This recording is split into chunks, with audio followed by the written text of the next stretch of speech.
It's the main event. I'm your humble host, Stephen McCollum, and you know him as 17-year NFL veteran, three-time Super Bowl champion for your Dallas Cowboys. And folks, he's been watching rainy, foggy Shinnecock all morning long at the U.S. Open. Dale Hellestrae, everybody. Good morning, Stephen. I'm glad that you have that high-paid employee here that got my screen going and just turned it off. So I'm not sure exactly what your son is doing. You can't find good help. No, it's kind of hard sometimes. He's probably back in the room just chilling. Yeah, it's probably just going on the deal, shopping on Well, the deal. yeah, you got to get his, a UTI or Wow. UTA, You got to watch the GTA unveil on YouTube. GTA. Grand Theft Auto, Dale. How do you not know about this? Oh, my goodness. Came out today? No. This is the worst part. I cannot stand Grand Theft Auto games. Stupidest games on the planet. I hate everything about them. Really? And all that. No, Dale, it doesn't come out until like October. They just came out with a preview of it. So everybody's losing their mind right now. Everybody's running around with their minds all knocked. Oh! What week in October is Minnesota going to lose? What? Grand Theft Auto, isn't that Kyler Murray's game of choice? Oh, no, that's Call of Duty. Oh, Call of Duty. Yeah, wrong game. That's why I was like, what? Oh, okay. Makes some sense there. Okay. Makes some sense there. No, that's Call of Duty. And that also comes out in October, November. Okay. Yeah, we lost our minds about that a couple weeks ago. You did? No, not me, but he did. Are you a Call of Duty guy? Oh yeah, I play Call of Duty all the time. But you don't like Grand Theft Auto? I can't stand Grand Theft Auto. Can't stand it. Went all the way back to GTA 4 or whatever it was. Just stupid.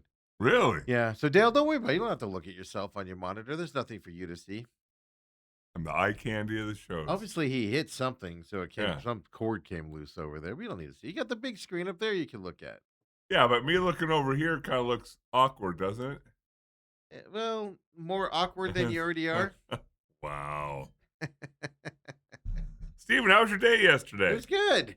We haven't had any Steven life updates. Keeping to myself, Dale. Keeping to myself. Really? Yeah, nope. You went home yesterday. I wasn't feeling well yesterday again. Every once in a while, like, that kidney stone issue, I just had a sharp pain in my stomach yesterday. It just kept getting worse. I got a headache as the day went on. So we just took off yesterday, went home, and took a little nap. Woke up feeling worse. Took some ibuprofen. My daughter has an appointment on Wednesday nights. We went to that. Got done. All right, whatever. Went to bed. Feel fine today. I don't understand it. I don't get what's happening. Well, it's a good thing that you have a little free time where you can take a nap. Yeah, right? I have stuff I got to get done. Didn't get done. Did you get the schedule done yet, Steve? No, that's one thing I got to get done. Well, no, because I was working on the pit stop. So pit stop's coming out today. I was waiting an extra day for the pit stop because Naval Base track this weekend. They're on the Naval Base at Coronado this weekend. Wow, okay. And you don't know anything about the track. We know it's a long track. We know the route of it and stuff like that. But because it's a naval base, you can't just show up and walk it and get on it and stuff like that. They have these restrictions and everything. Oh. So today, supposedly some of the reporters are going to get on it and look at, where it goes throughout the base and stuff. But I don't know. We'll see. So I'm just trying to get as much info about it as I can for the show. But that'll be out later today as well and things. Dale, how was your yesterday? Mine was boring. That was really didn't do a whole heck of a lot. I kind of started a snafu. No, I started a hullabaloo with the golf group over at Moon Valley. Oh, because you did? I did because somebody or somebodies unilaterally changed tee times for the summer. Yeah, they moved it. Yeah. And I just asked, and a very 95% of the people were like, it was very well written. It was. Oh, you emailed it. Yeah, because when they send out the tee times, they have this little thing where you can send a message. I need to be in the first group, last group, exactly. Whatever. And so I just said, I'm just curious, was this a group decision? And if so, that's fine. I'm just trying to figure this thing out. Dale has insulted the person that unanimously moved the tee times. And everybody comes to find out that there was one guy who did it. Yeah, one guy decided to do it. And usually the case. It's either that or the course was like, here's when you guys can go out. Yeah, and then especially the summertime, Yeah. tee times are not as much in demand Yeah. and all that. That's why I'd be shocked if it was the course. And this one guy decided, hey, it'd be better to go out earlier, but probably half, 3/4 of guys go, no, it's going to be hot whenever you golf. Yeah, it doesn't matter. And so they made the decision that we'll go back to regular tee times on Wednesday. Ooh. And they'll still do the early tee times on Friday. Well, at least they changed the way you talk. So all it takes is one man to stand up against the tyranny of the golf course men's club leaders. Stand up for yourself. The hero we all need, Dale Hellestrae. Thank you. And then it brought back memories. Well, is that going to work with us taking Fridays? Yeah, because you can tee off early then. I can on Friday if we want to, and if it's still too early Wednesday, I'll just bypass that. But anyway, we'll figure that out. At least it's being talked about now. Well, yeah. And that's the thing. A lot of people feel the way you felt, obviously. Nobody wanted to speak up. Yes. I'm going to laugh when they don't renew your membership.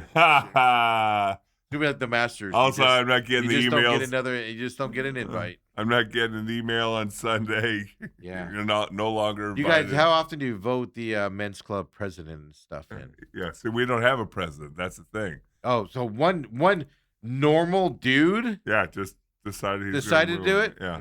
He thought everybody would like that. So what you do is you ask. Yes. Yes, ask. And it's not a contentious conversation. It's just, hey, what do you guys think about going early? Is this guy full of money? Is this guy a second generation money? No, a little bit of younger guy too. Well, that explains it. But these old guys can golf whenever. I'm gonna save these old guys. That guy thought he was gonna be the hero. I'm gonna save the old guy. Come on, Derek. I'm just kidding. Hopefully that's not his name because I just threw a name out. Wouldn't that be funny if that's his name? So then it harkened back to a couple the hero memories. We need, Dale Hellestrae, folks. A couple memories to where many, many moons ago when our daughters were at SCA, they asked me to be on the board. And evidently being on the SCA board, if you have a kid at SCA, is a pretty cool thing. I didn't even know it. I didn't know it existed. I didn't care. They asked me to be on the board. They sent me a questionnaire, and I'm reading these questions, which pretty stupid questions. But the third question I'll never forget was list your attributes. Yeah. And it's half a line, and then another one is single spaced. So I simply wrote, you didn't leave me enough room. I would have just put 3-time Super Bowl champion for Dallas Cowboys. I just said you didn't leave me enough room, and Brooke was mortified because she wanted me to be on the board. And I said, Brooke, they have a sense of humor. I don't want to be a part of them. And did they even read it? And evidently they either didn't read it or they had a sense of humor. No. Or they were like, that's Dale Hellestrae. We got to put him on here. He's a Super Bowl champion. He has contacts. He can bring us money. I'm kind of a big deal. That's what they were. No, they were like, he knows people. We can get more. We get funding up here. Wow. We get funding up here. Not everything is about money. No, Dale, it's about money. Everything's about money when it comes to this stuff. Everything. But I get on the board and, go to our first meeting. Everybody introduces everybody. And we had just gotten run ruled at homecoming, our first meeting. Right before half. And I wasn't coaching. I've told you that story before. Yes. And so our meeting was on a Monday. Go around to the new people. There are like, I think 5 new people on it. What do you hope to get accomplished in your 5-year term? It's a 5-year board term too. Yeah, yes, it is. And it's hey, I want to improve the theater department. I want to do the math or whatever. 5 years. And I stood up and said, all I want to do is by the time I'm out of here, we win homecoming. And all the educated people were all like, I don't care if we play our homecoming game against a school for deaf and blind in August. Meet Nick. Well, that would be embarrassing when you lose that game. But then all the educated people and all the snooty people. Oh, they're scoffing. Like, they're like, oh, leave it to the meathead. Who cares about that? Who cares about the football program? But what I found out on the board, and I don't know if you've ever been on board, but Dale, I'm on my HOA board for 10 years now. Well, that's not. I mean, that's just a Gestapo. So I'm not even sure how that can be compared to. We're less of a Gestapo than the SCA board. Ha, At the same time. Promise you that right now. First thing you find out when you get on board is you're like, we dropped our kids off, our girls off. I love the teachers, love the activities, everything is fantastic. Then you get on board, you're like, wow, there's a lot of crap that goes on behind the scenes. I say this all the time. You want to hate your neighbors? Join your HOA board. Yeah. Because you find out the stuff that's not public about your neighbor. Yeah. And the same thing on a school board. Yeah. Oh, yeah. You get all the dirt and the scoop. And we have a meeting. We go over some of the action items. Then we meet once a month. Come back the next month. And all of a sudden, there's like this faction over here, 3 people talking about something. And these 2 people. And I'm like. The clicks. And I, again, most of it was because I just didn't care. Yeah. And so I'd ask questions. I'm like, so are there subcommittees here? Like. Why are you guys talking about something that I have not heard about? And they're trying to get their agenda pushed. Why are you doing this over here? Yeah. And to this day, there's 3 or 4 guys who are on the board with me. They said, Dale, you're the most unique board member that's ever been around SCA. I'll put it this way. You were an unusual one because I'll tell you this, because I have been on a lot of boards, and for some reason people just like me on these things. I don't know why and stuff, but I don't get it. But I tell you that because either most people get on because they just want to do their agenda. Yeah. And then it's just a power play of this is what I want done. So I need to get these people on with me because they agree with me on this. We need to push this through. It's all personal agenda stuff. And the good ones are like you. I'm gonna put mine in this, but are like you, the people that are just like, let's just do the right thing for the people and improve it. Right. Most people that join these things are not that way. And I'll actually argue because like we have elections coming up in August, and I'm like looking at it and like just for my vote, and I'm just always like, who really, really wants to be on this? Like, who's like, I got to get on this? Like those are the people you are weary about. Who's spending the hundreds of thousands of dollars that Steve's spending to be elected president again? I didn't spend it all. I just, the old-fashioned word of mouth.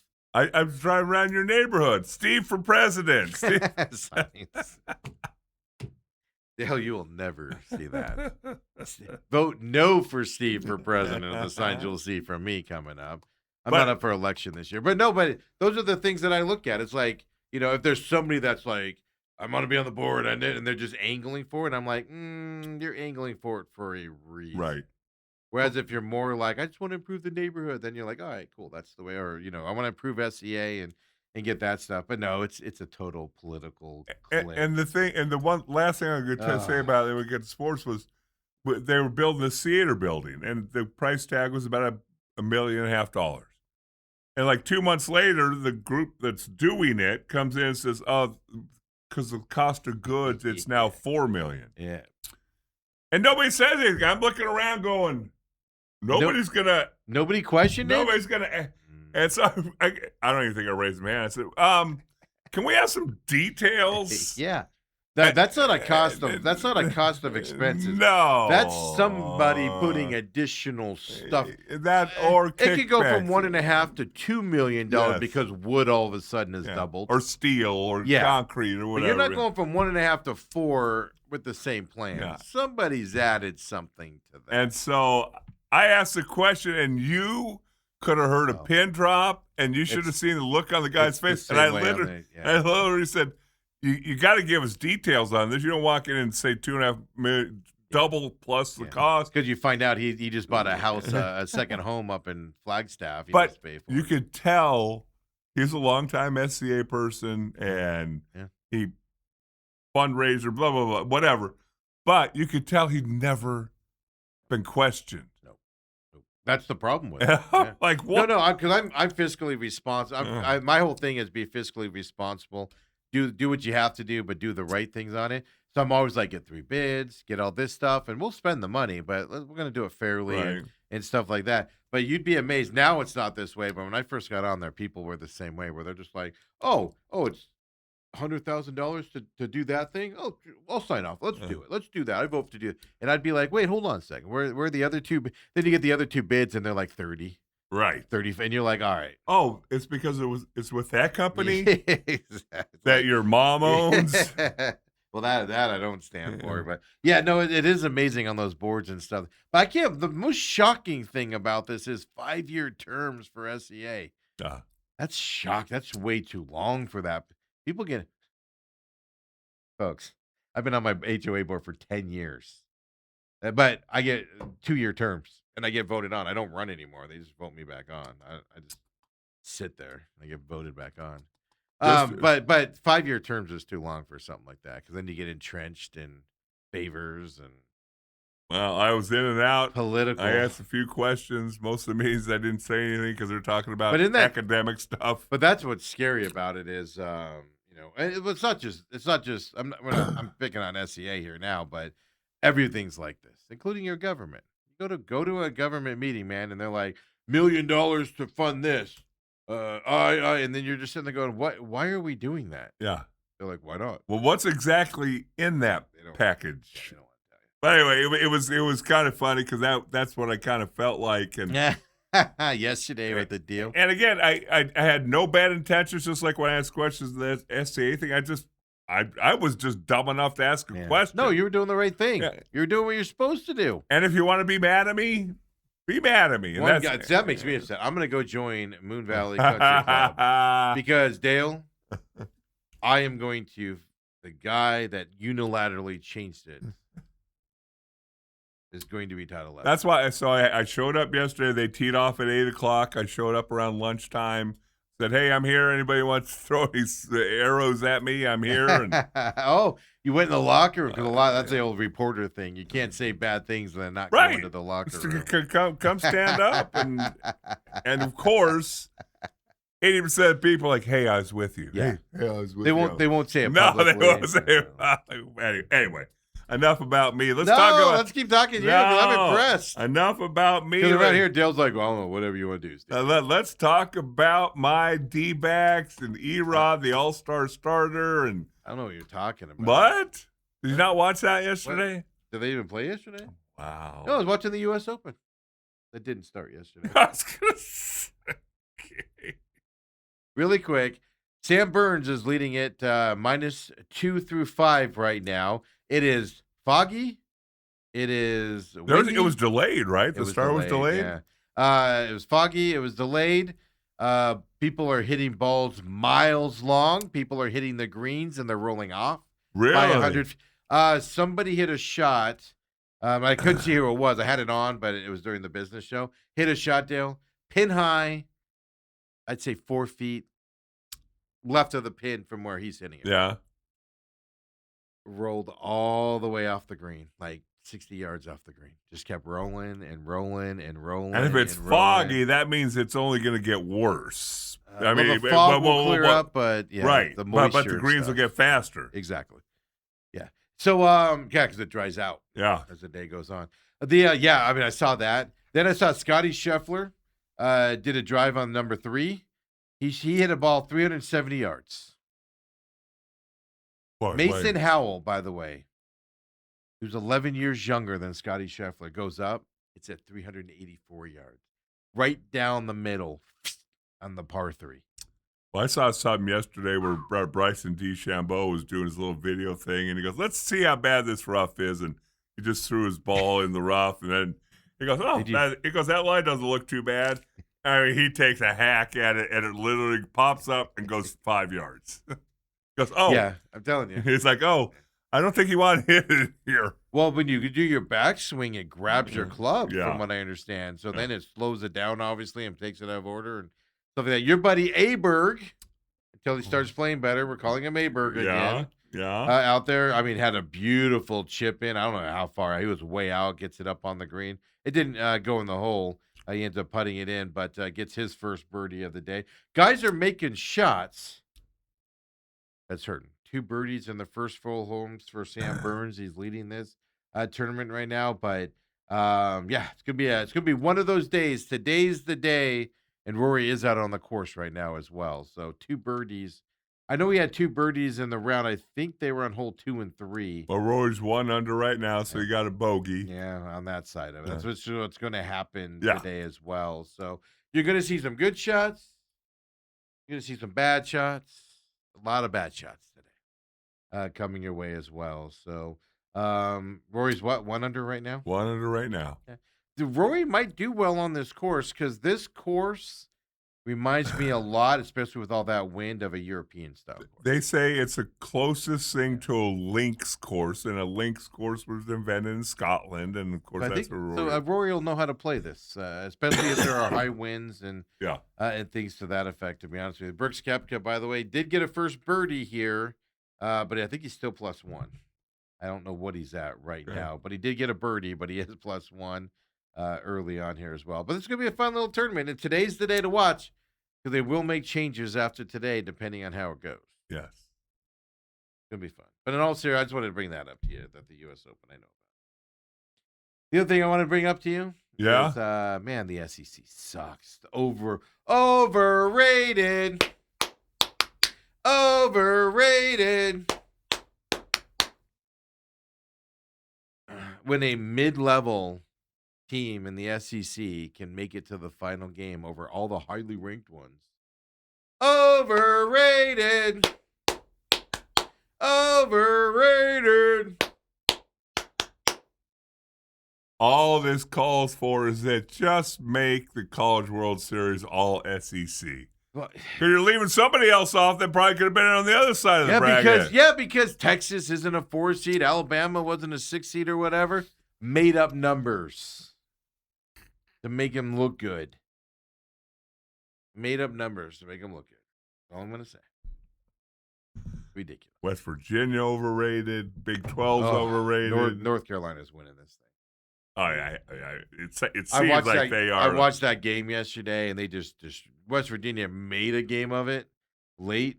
But the North Carolina's winning this thing. Nobody's touching them at all. Pitching, hitting, they're just unbelievable.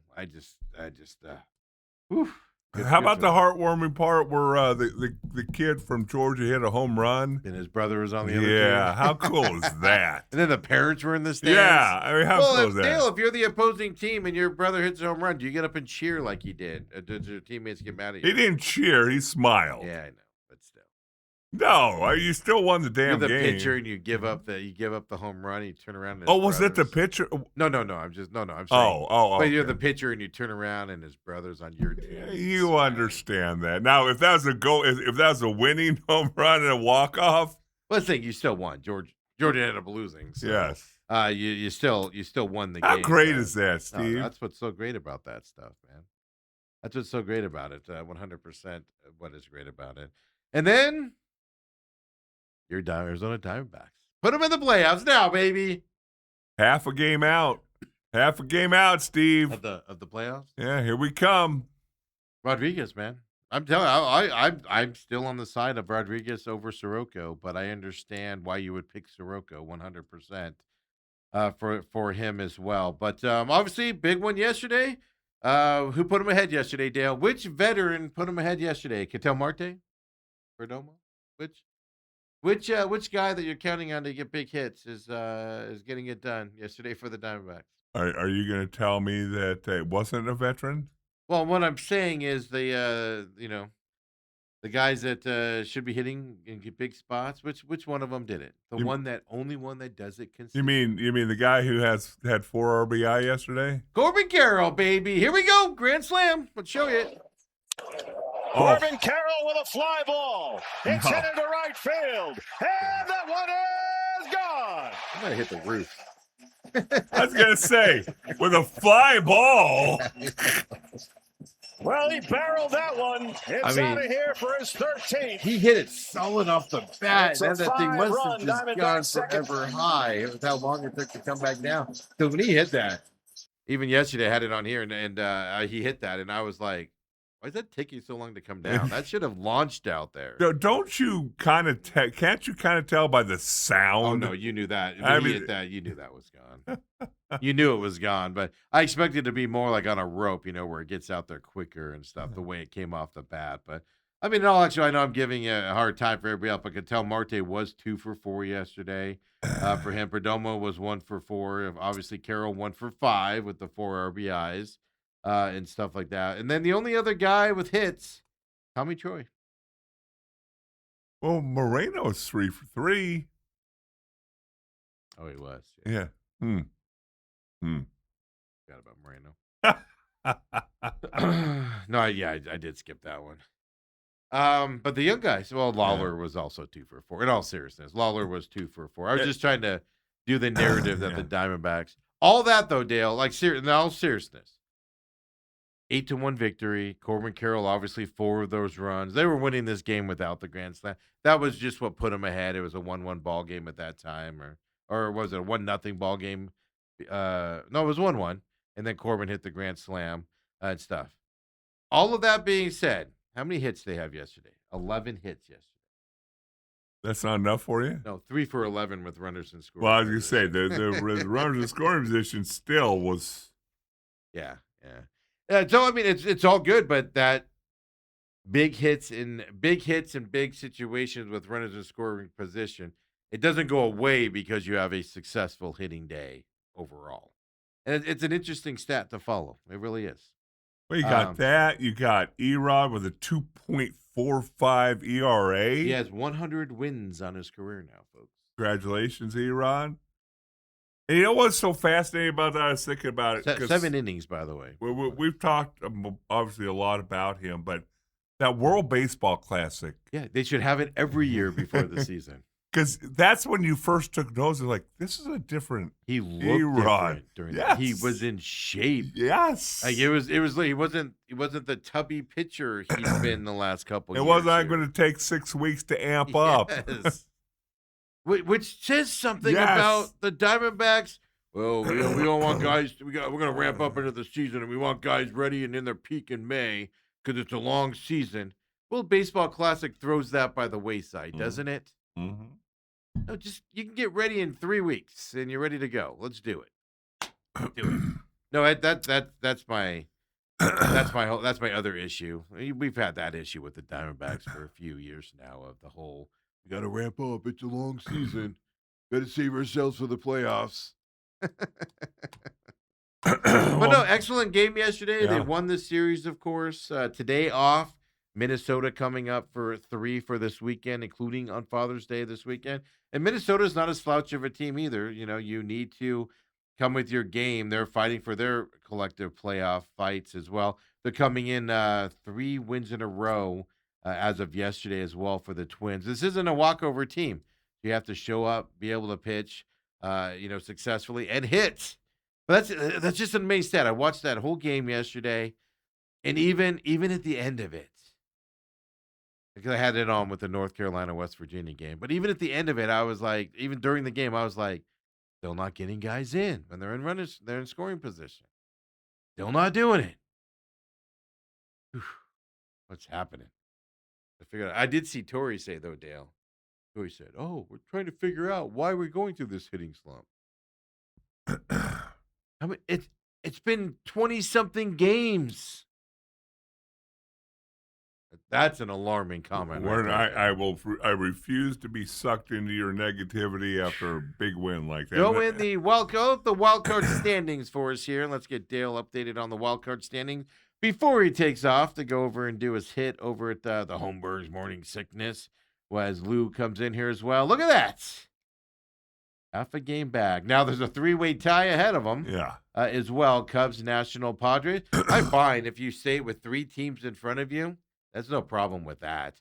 Meaning the third team being in the playoffs and stuff like that. You just don't want 4, 5, 6 guys in front of you, especially after the All-Star break coming up here. So they're doing well, and they're 2 games above 500, Dale. Not a 500 team, as you like to say. My Diamondbacks, they're not a 500 team. Yeah, they're a 500 team. By no stretch. Mike Hazen yesterday on his normal hit there on 98.7 before the game yesterday. Yeah. They were afraid to ask. Did you see that? Kellen Olson was a little afraid to ask him, I'm buying or selling. And he kind of just threw it out at the end of the interview like, oh, we're out of time. I can't ask you about, I was going to have questions. I was going to ask you buying or selling, whatever. And Hazen interrupted and goes, I'll answer that. I'm buying. Why would you be afraid to ask that question, man? Just ask the question, dude. Well, you're afraid to ask Kevin Guy questions. No, I sometimes. am not. Well, I'm not afraid. I just I ask the ones and then I judge the mood and then I go, all right, we'll skip that one. That one's not as important. Kevin, what kind of screwy call did you make right there? I'll ask him that stuff. I'll ask him that stuff. I don't mind. But I just like when I get into injuries and stuff, I'm like, don't harp on it. Don't harp on it. Like, it was asked, let's move on. But no, it was just funny. But Hazen says, I'm buying. So And what kind of budget does he have? I and heard stuff some like analysis about that. Was he trying to speak it into existence? Like, I will be a buyer if. Oh, I firmly believe if they're in this hunt and they can get somebody to improve this team, I 100%. Ken Kendrick will sign off on that and add payroll to his team. He's proven that 100 times over his ownership period. Everybody considers Ken Kendrick cheap, folks. He is not cheap. They just don't spend it in the right places, and they can't afford to make a mistake. Right. But here's the difference, though. He's buying. But I'm just going to throw this out. I'm just going to throw this out. I'm going to make people upset, but I'm going to throw this out there. You can unload Gurriel, maybe Tawa, right, from the minor leagues. Who else is not playing well right now? I'm drawing a blank on. Pavin Smith. You can unload 2 or 3 guys and get somebody back that can contribute to this team. Yeah, you're technically buying, and you might increase the payroll a little bit, but you're improving this team and getting rid of the guys that aren't performing on the backside. You'd sign up for that every day of the week for a playoff push. Zach Gallen. Another example. But you're not going to get rid of Soroka. You're not getting rid of A-Rod. Soroka, because he's on or even A-Rod. Yeah. I don't know. But you can unload the guys that you have roster decisions coming up to where you're going to have to DFA some guys. Well, if you can now buy in that scenario where you can unload them and get something back that can contribute, whether it be a hot bat or whatever, you're buying, but you're not going to add a ton of the pay. I think when people hear the word buying, they hear, we're going to go get that all-star first baseman for $30 million a year. That doesn't mean you're buying. That's not what buying necessarily, it can mean that, but it doesn't necessarily mean you're getting that. I will tell you this, they are going to bring a DH first baseman in if they're buying. But you're also going to unload 2 or 3 major league caliber players that you're going to cut anyway. You're going to DFA anyway. So I like that. But I think everybody, when they hear the word buy, they go, oh, here we go, another $30 million guy that's not going to pan out. It's not necessarily the case. You know who'd be really good here this year? The first baseman last year. Maybe he shouldn't have traded him last year. The DH last night, Ketel Marte. Yeah. 2 for 4 with 2 RBI. Look at him go. Yeah, your guy. Look at him go. Yeah, but he wasn't in the field. He didn't have that wind in his back. That air conditioner wasn't blowing on him. Hitting him in the back. Dale, get out of here. Go do your fun. Dale is, we're off tomorrow, by the way, folks. Yes. Tomorrow is a national holiday, no business show. We're taking tomorrow off. We're going to take a few Fridays off here over the next month or so. Get ready and refresh for the football season coming up. But we're here Monday through Thursday. At least I am. Some people aren't necessarily. We'll see. But, of course, July 4th week being the exception. We'll get you all those updates and stuff. But I'll be back on Monday. Yeah, what are you doing this weekend? It's one of the rewards of coaching, I guess you would call it, is getting invited to former players' weddings. Guys that you met when they were freshmen and sophomores, snotty-nosed little punks. Before you were winning championships. That you wouldn't think you would ever have a long conversation with, and now sit down and have dinner with them and a beer, and it's like... Now you're going to his wedding. Is it an open bar? That's the question. I don't know. It's a destination wedding, or does he live there? His wife is from there. Okay. I was going to say, you have to travel there? Yeah. Don't do it. If you want me to show up, don't do a destination wedding. Actually, you know what? Do me a favor. Do a destination wedding, because that's the quickest way I say no. That's perfect. But you'll send a gift. Your gift's on my table. Wow. Next time I see you, I'll give it to you. That's ridiculous. That's how that works out. But Dale's off Monday, Tuesday, Wednesday next week too. So you have fun. I'll be in Half Moon Bay, Steve. I know, life's rough for you. And then we'll see you on Thursday for like half an hour. And then all day Friday. No, we're taking next Friday off. Too. What a great week. Half an hour of Dale next week. Maybe we need to work next Friday. No wonder why Steve's skipping around right now. All Steve, all the time. Oh, my goodness. Come on back, folks. I'll get you till Lou comes in at 9 o'clock. Dale, go have fun. Have a good trip. Be safe out there. Enjoy Half Moon Bay. But you're with the in-laws, so... Not your in-laws. What are they? I know, exactly. Your daughter's husband's parents. Yes. Who are they fun. Who are fun. Nobody cares. Have fun up there.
And welcome back here to the main event.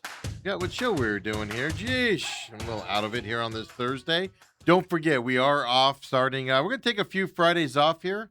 Obviously, this week. Next Friday, we're off as well. And then July 4th week, we'll get you the schedule. We're going to take a few extra. We will be here that week, at least Monday, Tuesday, probably that Wednesday, but we'll be out that Thursday, Friday.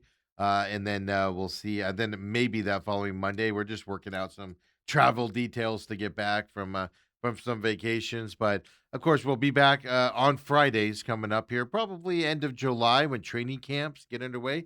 Cardinals July 22nd. Just refresh. We're going to be working on, we'll still be working or behind the scenes. We'll be working on some design stuff, some studio stuff, etc.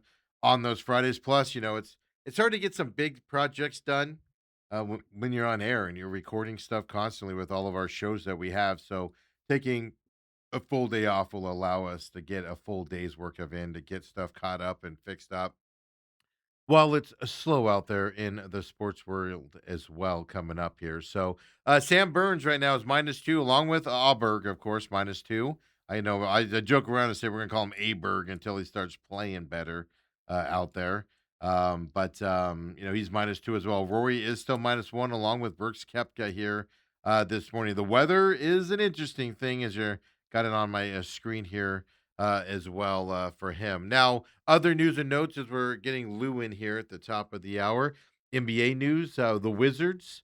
Of course, Trae Young traded from Atlanta in the NBA over to the Wizards in Washington. He is going to opt out of his option, which was a $48+ million option. Now the rumors are that he is going to re-sign with the Wizards, but obviously a contract extension at that point. So you expect the money up there, but he is declining that option there to stay in Washington.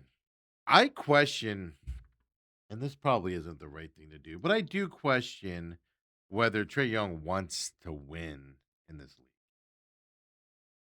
Why would you stay with Washington if you did, if you have a chance to get out of there as well? Kind of my question. James Dolan, of course, they're doing the Knicks celebration here today.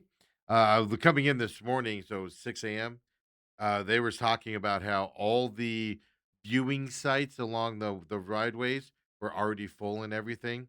They're expecting the largest crowd in New York City for this Knicks celebration today as well. And so people were getting there late yesterday and basically hanging out in these areas to get ready for the celebration. But then James Dolan came out, the owner of the Knicks. He said the second apron is not an option for the Knicks at all. So what's he going to do with their payroll on their stars that have to be re-signed and things to that effect? So the Knicks won a championship. Do they pull back that payroll a little bit in order to not keep that team together to keep moving forward? um, is something to pay attention to for you Knicks fans. So hopefully they don't go into another 53-year slide between winning as well. World Cup updates for you guys. If you missed it yesterday, Portugal shocker here with Ronaldo. We talked about this yesterday. 1-1 tie with Congo. Congo came down and scored late in that game to tie it up. Ronaldo hasn't scored in a World Cup.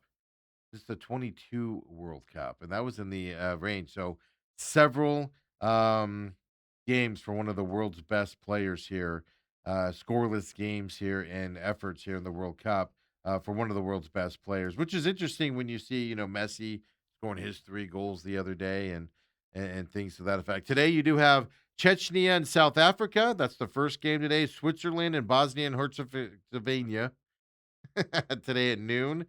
Canada and Qatar at 3 p.m. today, and then Mexico, South Korea today at 6 p.m. So we are through the first games for every group as of now.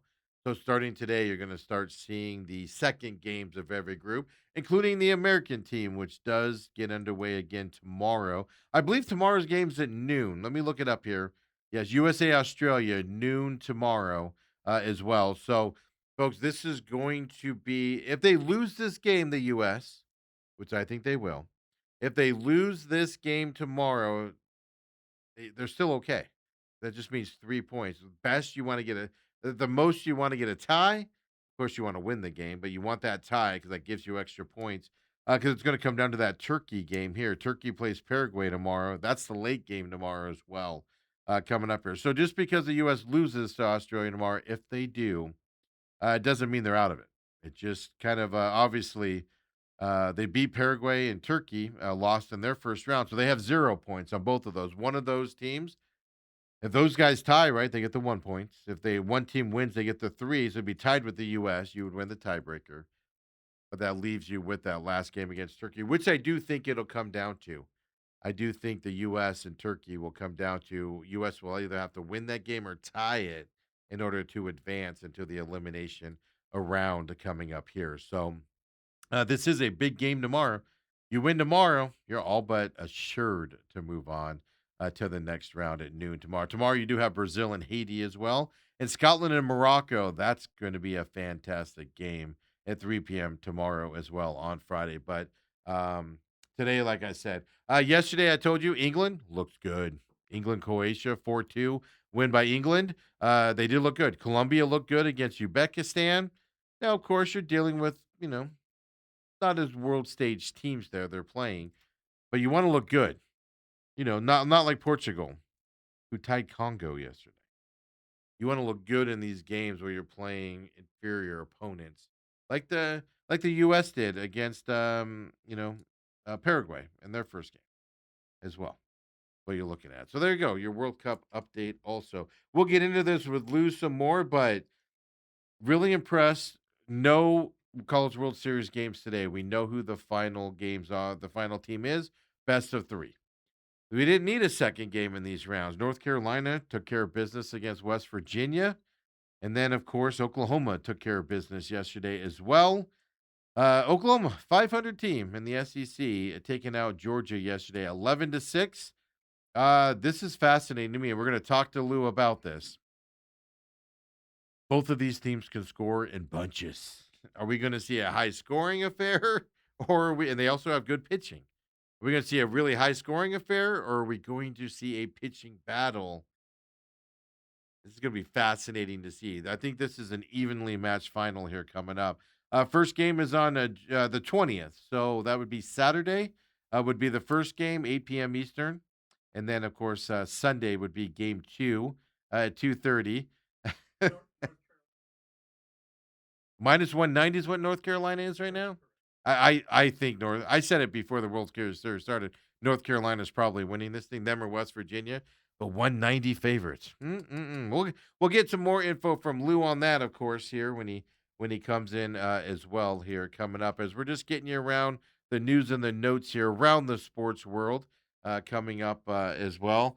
Um, so Interesting enough, I think, and I'll have to ask Lou that. I know it's North Carolina's first time in the College World Series final.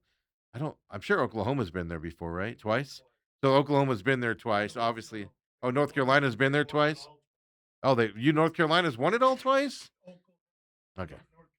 See, this is why I should have my info before I start talking. Yeah, North Carolina's never won it. Oklahoma's won it twice into this battle. Now, obviously, not these teams, so it doesn't affect them and stuff like that. So, but this is fun. I like the parody, even though it hasn't really been parody.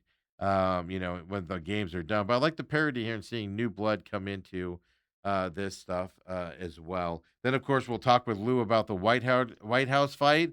I don't know about Lou's opinion. We'll get it here, and you know how Lou is on this stuff. But this was the best UFC fight they put together, card for card. Throughout, and there were some dud fights in this that were just not as exciting fights, but they still ended up being exciting. As you went into that, of course, there are fights this weekend that we'll dive into. He's got a sneak peek podcast out right now as well. If you guys want to see that coming up. Oh, no sneak peek! I thought I saw it on your deal this week. Oh, because of the Sunday night? Yes. Okay. I apologize. I thought I saw it. I looked this morning and I thought I saw it in there. I'm just a mess right here right now. I tell you what, let's end the hour early. Let's get Lou in here early. Let's have some fun with him, of course, coming up around the world is Apex fight this weekend. Meta Apex fight this weekend and the UFC as well. But I want to know more about this baseball. I think UNC's winning this. I think they're going to win it in 2. Am I sleeping on Oklahoma? Is the question we got here. We'll ask Lou coming up next. Main event.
And we're back here for the main event. Yes, Lou. We and Lou are going over schedules here. Don't worry about it, folks.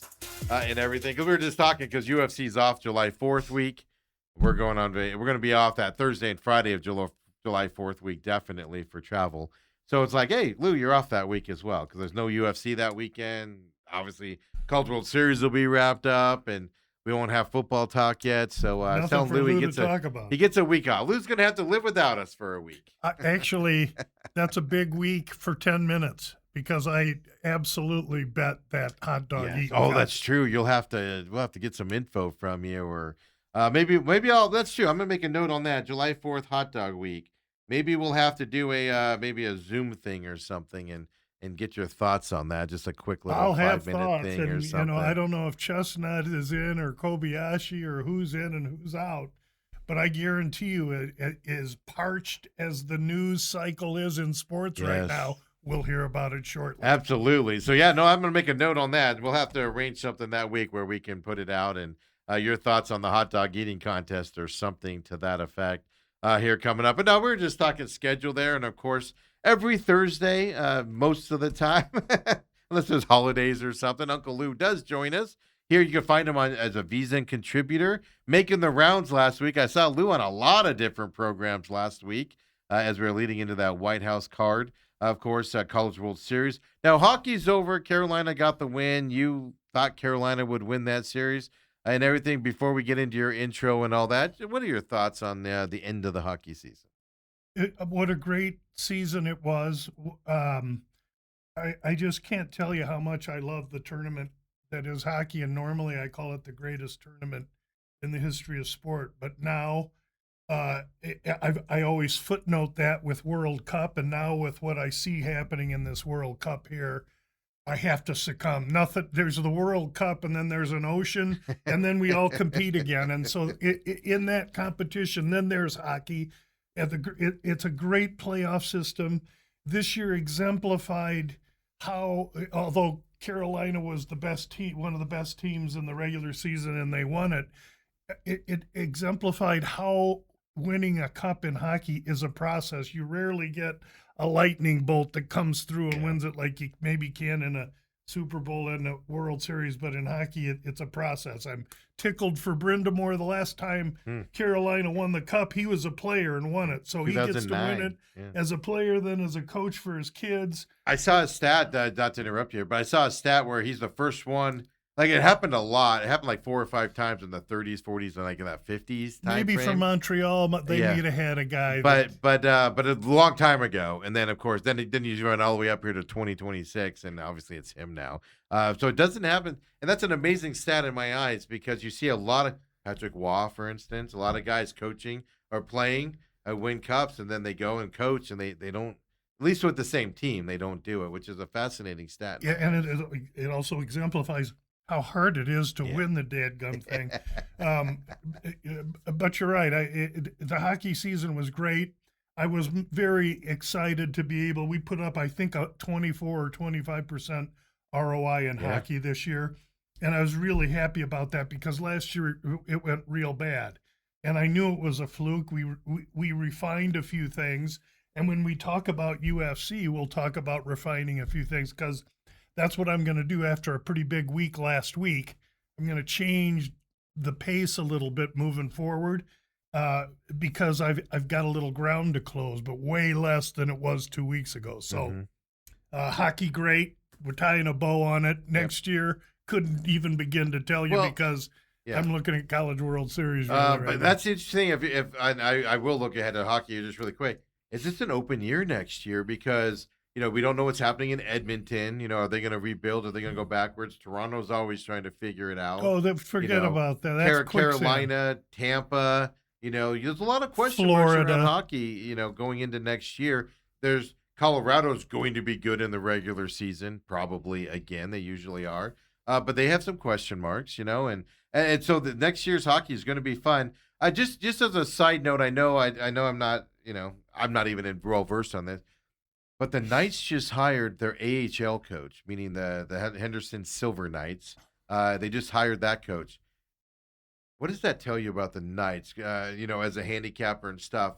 What are your thoughts when they go with a young guy? He's experienced as a head coach, but not at the NHL level, instead of a big-name guy, which the Knights have always gone out and signed, kind of a retread coach. It's like the first time they're going with our young guy who's been done a good job down below.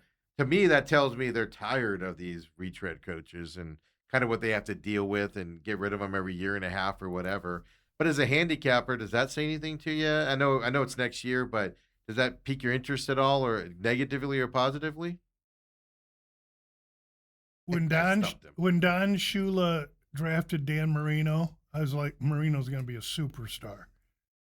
Why? I could have thought that the day before, but I didn't. You know why? Because Shula didn't draft him yet. Once I saw Shula draft Marino, it was easy. Yeah. And so right now, the way I look at the front office of the Knights, a team been in the league 9 years. They've been to the Cup 3 times. I'm prone to watch and learn from them, not criticize. So I'm going to watch and learn. I'm not being critical. No, I find ju- it an interesting move. Well, I think your observation of they're not going the retread is spot on. Yeah. And they want to do, and I haven't been able to talk to enough of my Knight friends that are also in the press lately to get an understanding of who this guy is. But if that ownership group brought him in, there's a reason, and there was probably a reason he was where he was at, going to probably get the job anyway. That's what I. When they hired Tortorella, they could have said, "We're going to hire this guy. You're here till this." Yeah, no, it could easily have been that way. It's like the first. It's the first time the Knights have done something where I've been like, interesting. What I mean by that is, get rid of Cassidy, right? Tortorella comes in. You're like, oh, same guy. That makes sense. Yeah. Kind of the same guy. And you're like, all right, retread guy in there. Before Cassidy, and same thing, another longtime coach, I'm forgetting who it is right now, and he's there for whatever, 2 years, gets blown out and stuff to that. That's been the MO. And now they go, let's get our young guy who's doing really well coaching the AHL. Let's get him up here into a veteran team, no less. And it's an interesting move. And I tend to agree with you. Any other organization doing it, you kind of question it a little. With the Knights, you're like, no, these guys know what they're doing. Let's see but so does Tampa and Florida. Yeah. So looks like Montreal. I've always given credit to Jersey for that, but they haven't shown that lately.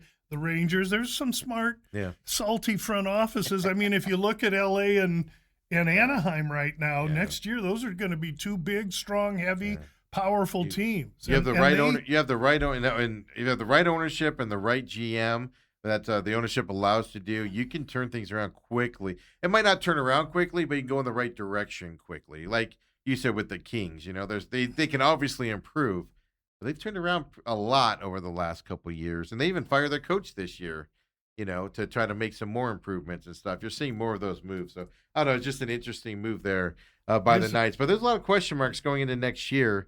And already what was an open year other than Colorado going into the playoffs. It's going to be fascinating to watch out there. But Lou, of course, you're here every Friday. No sneak peek this week. I just looked at the dates wrong. I bumbled. Well, because you were up late watching that UFC fight on Sunday.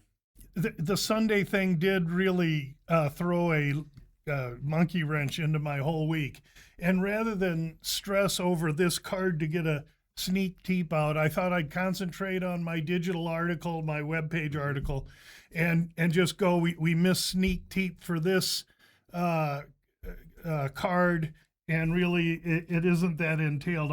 I'm really looking at just taking about maybe 2 or 3 shots at this card and settling back, because I think there's a couple of shots in here.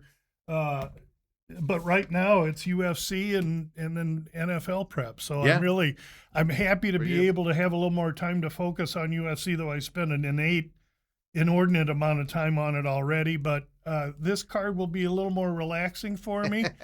And I'm hoping to, for everybody, I want to hit 2 or 3 of these and move ahead. So do we want to talk about last week? Well, no, let's tell everybody where they can find you and everything, because you do have the new blog up, which I did find. Really, I usually find them interesting. Don't get me wrong, but really interesting this week. You talked about that on there. So tell everybody where they can find you, where they find your blog, where they can find your podcast, etc. Let's do that first, and then I tell you what, let's talk college baseball first with the World Series coming up. Let's get that out of the way, because I do want to spend time on last week's fights. Okay. Because it was just an epic event, and the future of some of these guys that were in this event as well. So. But tell everybody where they can find you first, Lou. Gamblu.com. My name is Lou Finicaro. My webpage is Gamblu.com. I'm so happy to have a webpage, and so it tells you everything about me as far as my focus on trying to derive profit from betting on sports. The sports I work are in the top band, and you can find out everything you need about any sport I work, just 4 of them right there. However, what Steve really allows me to do when I have 2 podcasts, we won't scroll down now, but you can get to my podcast on my webpage or wherever you listen to a podcast, and I do an opening line report almost every week. There's a fight card, and I do a about business podcast after the weigh-ins and before the fights that are my final releases. So the most important part of the webpage is the top right corner where you see the San Xavier Del Bac mission, which is the oldest mission in the country and and of course Arizona. There's a nice photo of it, located south of Tucson, just a few minutes here in Arizona. They do really great work there. There's a link that connects you straight to them. We're supporters. We encourage you to take a look and consider, if you can, in this tough day and age. They're doing great work and can really benefit from any consideration. So Steve lets me mention that every week. Thank you. Absolutely. Especially like if that's not the charity you want to support and you're able to, find one to help people out in this with what we are, the world is like here these days as well, especially this summer with kids out of school and everything, extra stress on families with everything happening out there as well. And of course, Gamblu at Gamblu as well on X. You want to follow him on there as he puts stuff out during events and everything that you can capitalize on and take advantage of, or just look smart at the party you're at. Well, some stuff you want to know and some stuff you may not want to know. Yeah, you see something from Lou while you're sitting there and you just go, hey guys, here's something to think about on this next fight or whatever. And then you look like a genius. What's up, Lou? Well, I was just going to say, following up on the hot dog contest. Oh, yes. Do they have lines up? It's on the 4th this year. Okay. Usually it takes place at like 9 or 10 a.m. Eastern, because they want it cool before it gets too hot and humid and the buns absorb all the moisture. I'm telling you, it's goofy. But it's in the morning because when I watch, it's like 8 or 9. And I'm telling you, I sit there, I arrange the whole morning. I sit there, and in 10 minutes it's over, and I'm like, now what am I going to do? I hate fireworks. My dogs hate them and everything. So it's a 10-minute competition. Last year, the champion, he won it. What's his name? Won it. Consumed 70 and a half. Yeah. How to watch? It's on ESPN or the ESPN app, and then there's ways to compete. So there's July 4th. So July 4th morning for me, that's some sacred stuff. I want. Yeah, we're gonna have to. You and I are gonna have to conspire and see how we can do like a little blip on recording from you.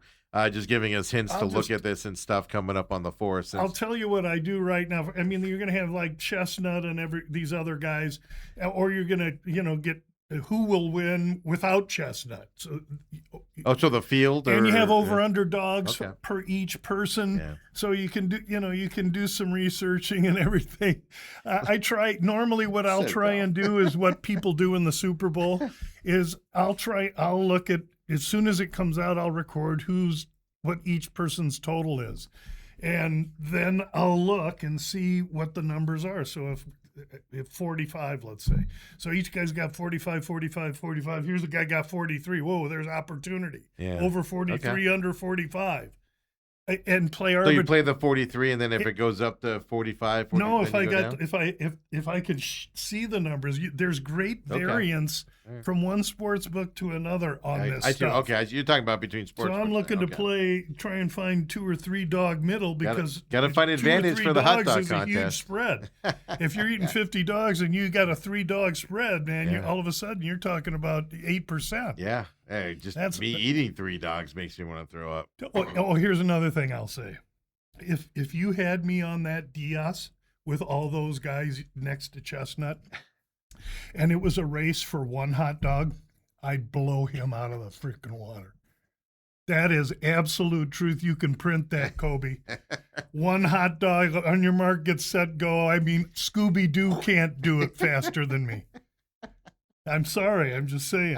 Now that's it, though. But when you get to 50, 60, 70, you slow down? Is that what you're trying to say? No, after 1. It's over. It's just I got that 1, and then that's it.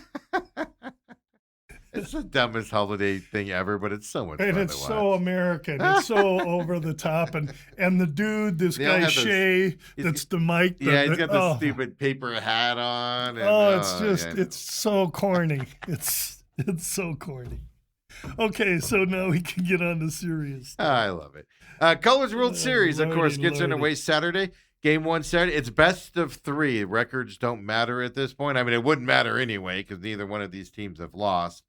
Coming into North Carolina's coming into this game against Oklahoma. You said it last segment. I was screwing it all up while you were talking to me and trying to give me the info. North Carolina's never won the College World Series. Oklahoma's won it twice over the years as well. Not that it matters to these teams at all, but interesting. Just shows you kind of the parity that's happened this year. Oklahoma, not even ranked in the SEC coming into this tournament. They beat their ranked teams in Texas, Georgia, and Alabama to get to this point. North Carolina's been pretty dominant all year long. I know you were high on them earlier when February with the future outlooks as well. Coming into this College World Series, I agreed it was either going to be. I thought the North Carolina West Virginia matchup was going to be kind of like the championship game. I kind of still feel that way, especially after watching North Carolina yesterday. But Oklahoma does something that does amaze me, and I didn't think they could do. And it's just they hit the snot out of the ball. They can do a lot of runs on you. They showed it yesterday as well. So here's my question for you on this breakdown, and you might have some more. Both of these teams have pitching. Both of these teams can score 12, 13 runs in a game. They've proven it all throughout the College World Series. Is this going to be one of those? Are we looking at 2 or 3 games of 13, 14, 13 type scores, or are we looking like a 4-3 come from behind victory at the end, or something to that effect? Pitching or hitting, and I know weather can come into this, pitching or hitting outlook from these two teams in the final 3 it's kind of my question to look forward to here coming up, Lou. But give us your thoughts. My thoughts are that each College World Series tournament, not the regionals or the supers, the tournament, there is such a win factor that by this point each year I'm bathing in profit and expounding on my greatness. This year there has been no wind factor blowing into the hitters. There's been light breezes blowing from like over towards right field, so the left-handed pull hitter would have an easy time getting one out. Or if you're going the opposite way, the wind's been kind of helping all week long. A couple of days there was heavy wind, but it was at the batters' backs, and so right now we're used to seeing these numbers be really kind of high based on that. And I'm all about Omaha wind, but today they don't play and tomorrow they don't play. So to try and predict wind in Omaha 10 minutes ahead of time is tough. I ain't going to try it 2 days. But believe me, if you're following me, what I believe could happen is that by the time these championship games come, the north wind is here. And when the north wind comes, you're going to have a situation where you have a Carolina team that was here 2 years ago and is more veteran against an Oklahoma team that no one thought could be there's playing great baseball right now, hitting the cover off of the ball the last 6 weeks, but they are anchored with 3 freshmen as their starting pitchers. In this kind of a situation, I have to give the edge to the more veteran team. And so that's why the price is minus 190 plus 155 on the Oklahoma side. It should be really competitive, great game. I think the biggest, we know what we're getting with North Carolina. We're getting the machine. Mm-hmm. And so can Oklahoma keep their hitting alive through the 2 days off before this series starts? I guess that's my biggest question. Gamblu.com people have 22-1 North Carolina. Yeah. And so that's a big move. And clearly what you do now is you come back and put 10 units on Oklahoma and you walk away a winner any way you do it, and you ride off into the sunset. However, myself, I also have, listen to this, I got $10 to win 2 G's on Oklahoma to win it all. And really? I have North Carolina already at the 22. So I'm in a position right now where I make a little bit more on the North Carolina side. So I'm going to up my Oklahoma side so that I basically take this close to the same amount no matter what, and I'll play each game by game. So that's where I like to be at the end of the College World Series now.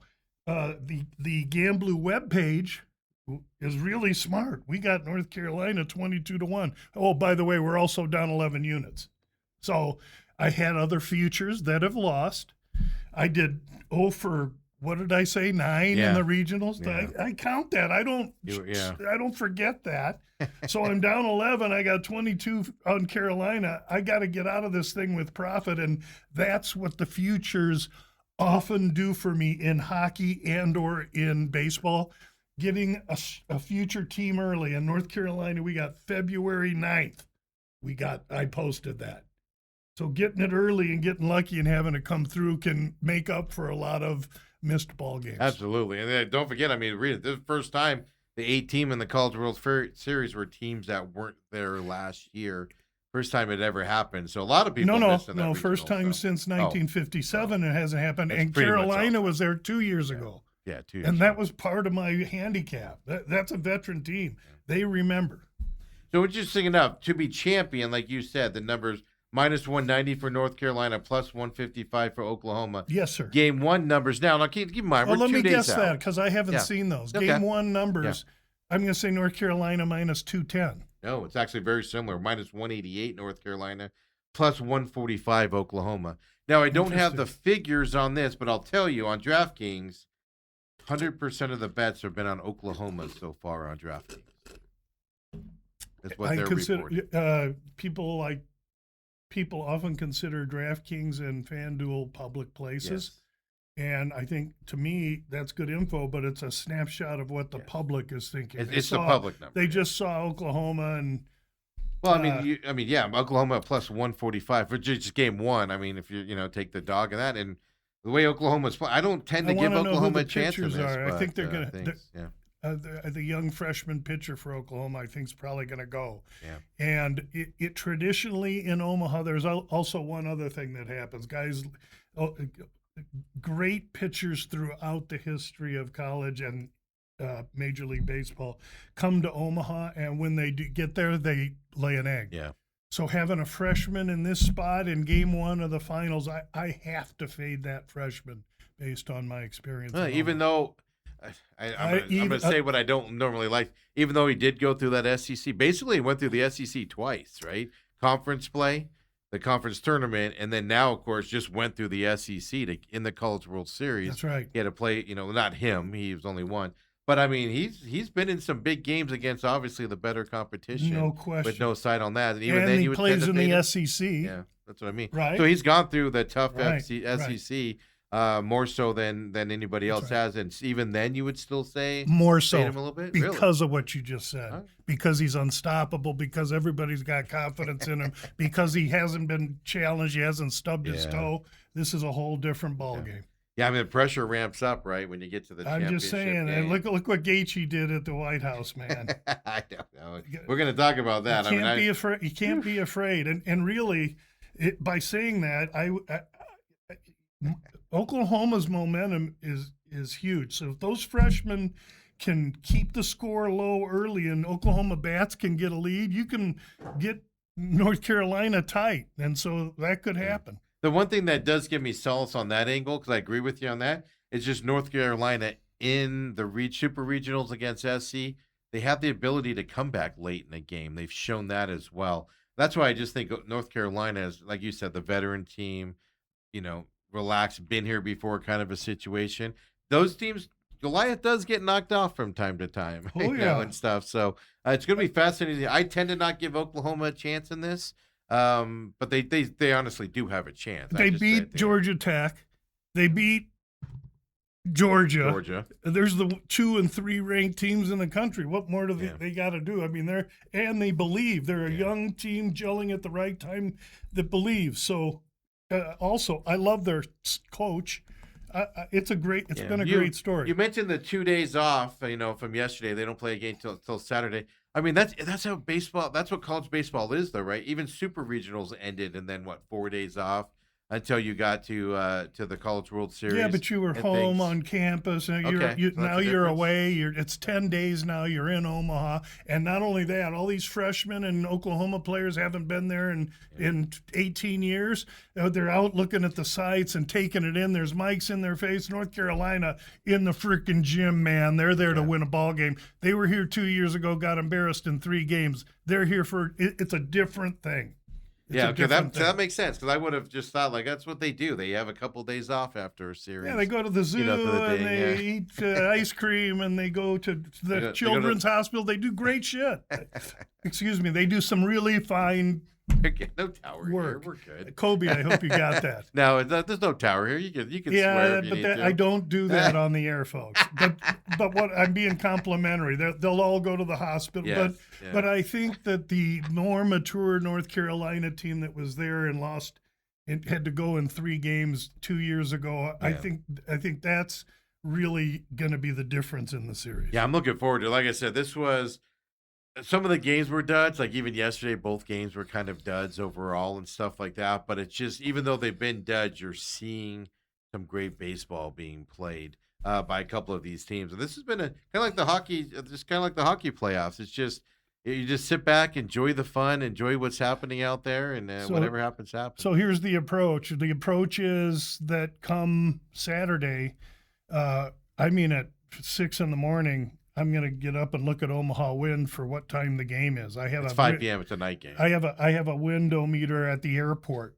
Okay, and the airport's just a mile away, 2 miles north of the stadium. So I know where the wind is and what direction, and it'll be based on that. My aspirations are that these games are going to be priced like they've been on the totals at 13 and a half.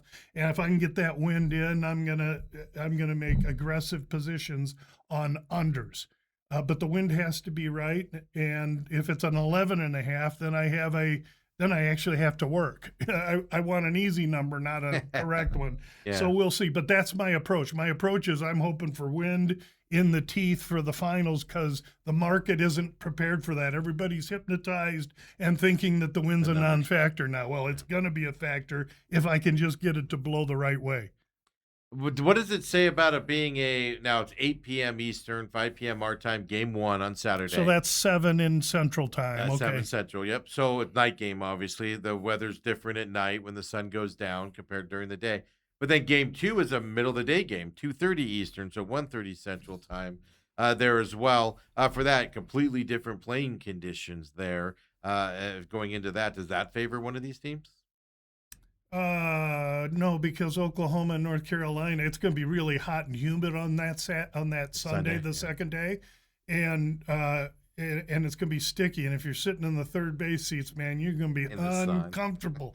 But the players in both of those teams that are used to humid weather, I see no real issue.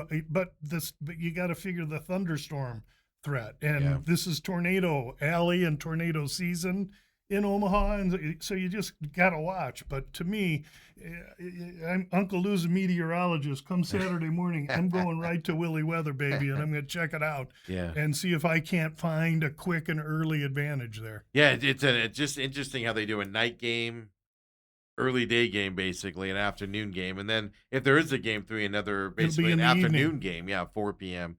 our time, so 7 p.m. East, so 6 p.m. on that. So it's not, can't get consistent. Plus, I mean, think about it, from game 1 to game 2, I know they're college kids, but lack of rest between those two.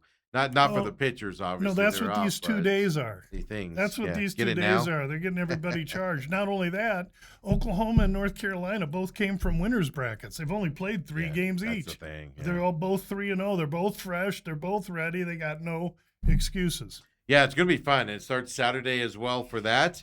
Coming up, I'm looking forward to this weekend. I don't know. We'll see. Oklahoma surprises me at all going into this. I tend to favor North Carolina winning this, but there's so many factors, and like you said, the young kids with Oklahoma are impressive. Let's just go through the times, okay? So the time Saturday is 7 p.m. Central on ESPN. So it's 5 o'clock. And then the Sunday game is 11:30 Pacific time. It's 1:30 Central.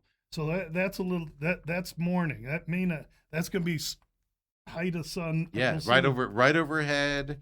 And then keep in mind, it's not like they just walk out on the field at 2:30 or 1:30 their time to play. They're out there warming up. That's another in good the sun point already, too. and right. Batting practice and stuff to that. So they've been there for how many hours now working out? The humidity, like you talked about, for that day game after a night game. Is that, like you said, Oklahoma, North Carolina? They're used to that weather, so I don't think it's going to do it. They're 20-year-old kids, man. They could play at 3 in the morning, and you could have fans on them, man. They're ready to go. That's why I wanted to ask you, like, if there's any chance that would have any influence on it. Weather's the same on both teams. The biggest difference is the maturity in the pitching staffs, in my opinion. All right, perfect. So that's College World Series this weekend. Let's take our break. We'll come back. We will look at, basically talk about the 7 matches from the White House card. There are some, not just the matches themselves, but the future of some of these guys after those fights. We'll talk about that, and of course, Meta Apex this weekend. A little bit. There are some name guys on this card that I recognize, so it's not an obscure Apex card, but an Apex card does mean there's people that I have no idea who they are. Lou will fill us in on that this weekend as well. So come on back, main event with Uncle Lou.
Hopefully. Right. Hopefully it will. And that puts me at an older age there, Lou, if I have to do My that. age. Welcome back to the main event. We're just having some fun during the breaks here as well. But this weekend, of course, UFC action coming up at the Meta Apex. But first, I mean, what a card last week here at the White House. I know we look and talk about fights back then, but this was, in my eyes, just a different card, a special card that occurred there at the White House last week with the way some of these guys won in this fight. Just your overall thoughts here of the White House experiment that happened. I saw Rogan today in all the web pages that pertain to MMA that he said it was the greatest fight card in the history of fight cards. Might not be wrong. Yeah, no, I totally. And I haven't been doing it that long as you, Lou. I totally agree with him, and now I'm gonna say things that I believe. I know that half of the people that hear this are not going to like it. I'm sorry. I'm not trying to be political. I keep that away from everything. However, I thought the combination of Dana White and Trump bringing forth the magnitude and degree of U.S. patriotism and pride was something that was not only needed, they did it just to the T. It couldn't have been a better production, a more professional production, and the fact that these fighters were coming down with first responders, police people, service people, walking out of the White House, Lou. The focus of the event was the heroes that went before us that have paved the way for this country to enjoy an event like this.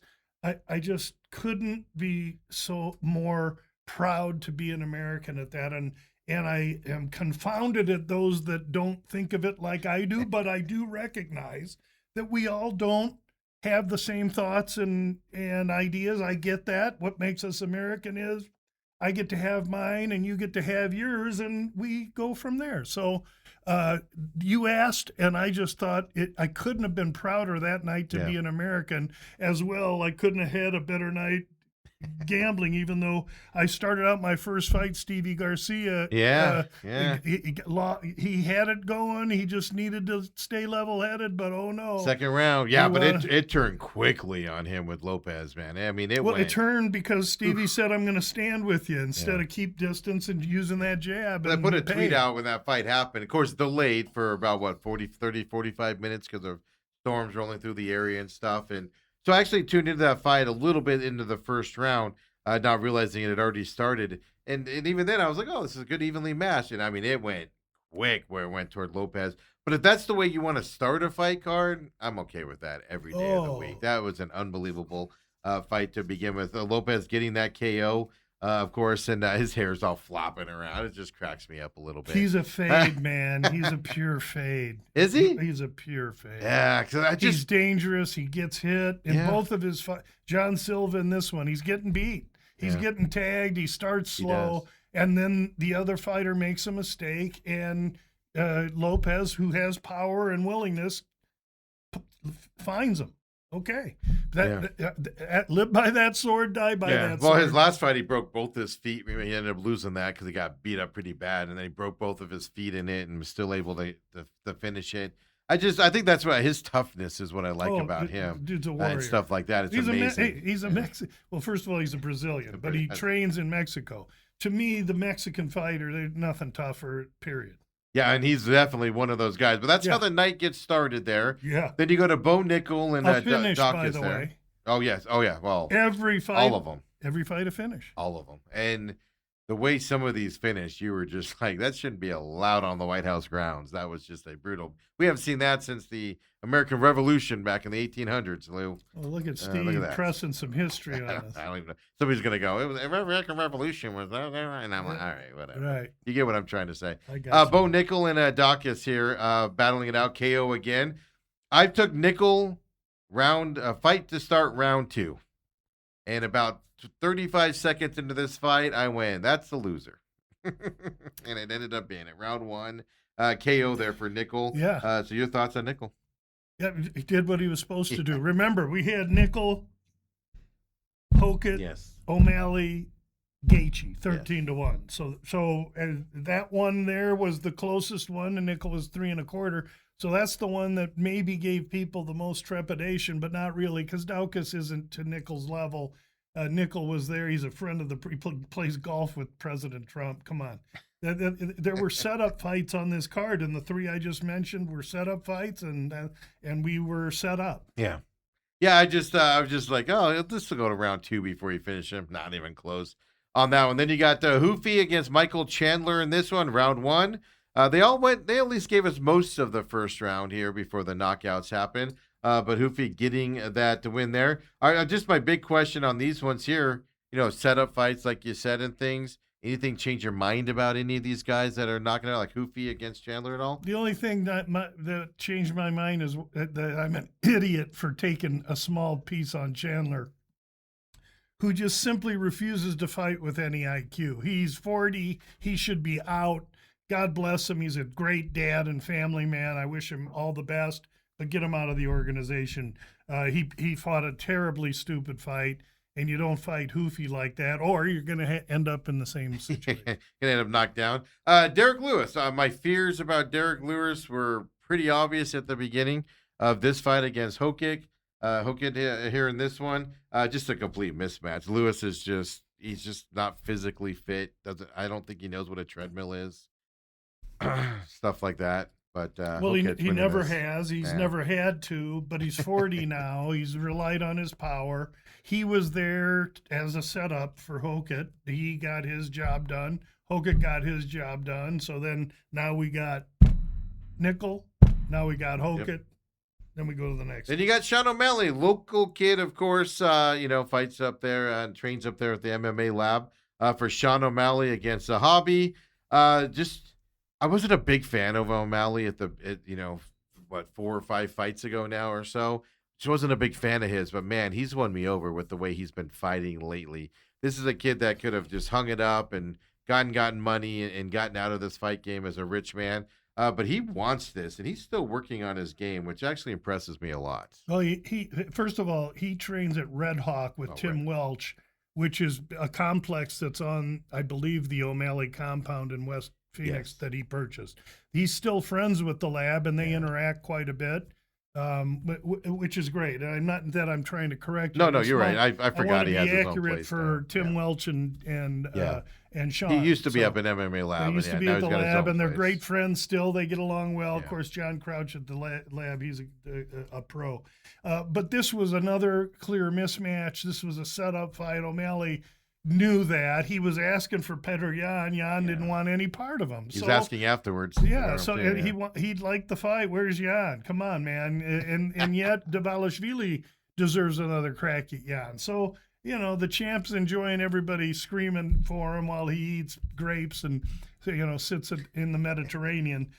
In the meantime, O'Malley's looked great. I mean, you got Sean O'Malley, Kyler Phillips, Mario Bautista, and Marcus McGee all in the lab, all top 15 rated 135 pounders. It's really a great gym. These kids are all great.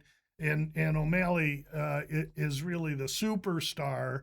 You're right. He makes more money like making a tweet or he does all that stuff. He doesn't have to, but he's a scrapper and he's a competitor. And if you saw the guys that were with him on the night of the fight, Tim Welsh was one, the red-haired manager, and then there's this other short, little, squat, dark-haired guy named Taquino, and he's a Brazilian jiu-jitsu savant that has been training and kicking Sean O'Malley's ass for probably 7, 8 years now, teaching him the grappling and some, not necessarily wrestling, but the BJJ, and no one ever sees it because O'Malley stands up, but if he ever has to use it, he's very equipped. Now, he's not equipped against Dvalishvili or Jan. He's not a Russian vice grip, but he's more than well equipped to take care of most everyone else in that capacity. So don't underestimate O'Malley. Yeah. He looked good. Zahabi is a good, solid, great young fighter, had a great opportunity, got a payday, but he was overmatched. Well, so does that look negatively on Zahabi now moving forward, or is it just you went up against a better guy, and now we're still going to get opportunities? He's not looked down negatively on that. I thought his effort was fine. He just got beat by a guy that a ranked top 3 guy. Just better than him. Zahabi gets another fight now, and we'll see. He needs to bounce and win. Like I said, my main thing on Sean O'Malley is when I first saw him, like I said, 4 or 5, and then a couple fights after, it was like this kid's just, he wants to fight, he wants the money, but his heart's not in it. I don't want to be negative about it, but it just didn't look like he worked hard. Now it just looks like he's in the gym constantly, like you said, he's a pro. Working on the other side. He's actually improving now, and he wants the best guys, and he wants to work hard to fight those guys. Almost like he had that natural talent, and now he goes, well, now I know what it takes to fight those guys. And he's 31 in his prime. Yeah, and right? Zahabi's 38. So I mean, what's he got? Another fight or two, and then that's it. So O'Malley's got a lot ahead of him. My big question here for the Alex Pereira and Gane fight here is, and I heard afterwards, Pereira was asking a lot of questions in the pre-fight meeting with the officials on, elbows to the back of the head type of questions and stuff to that effect. You heard that afterwards, but during the fight, how can you elbow a guy in the back of the head repeatedly and not be a penalty? Well, you got, Pereira believes it was the back of the head. Herb Dean, the ref, doesn't feel that way. Now you got other refs criticizing Herb. You got Pereira wanting to protest the fight. What I can say is that the camp that Gane's in at MMA Factory in Paris seems to have trouble in every fight, mostly with eye pokes. But Gane has a history of back of the head elbows, and so this plume is stinking up that fight a little bit. At the end of the day, it'll dissipate and blow away. Pereira wasn't winning that fight regardless, I don't think. Who's to say? But Gane shouldn't be underestimated. For the minute he was in with Aspinall, he looked great, and for that minute and a half he was with Pereira, he looked pretty good. I mean, he's big, he's strong, he's deft, he's getting power, and he pokes guys in the eye, so he might have just too many advantages going on. Yeah. That said, eventually there's going to be a fight with enough plume around it where they're going to watch him, and we'll see what happens. But he's the champ right now until they get Aspinall rematched with him, and that's the way that one's going to be. Yeah. So lucky for me, I smelled that one 3 weeks ahead, which is why we had each side to win money based on parlays leading into it. I knew that fight had too many unknowns to bet it with any certainty. That said, at the end of the day, I did lean to the legit heavyweight Gane, and he did win. Yeah, and I was impressed with him, other than, like I said, just a little bit.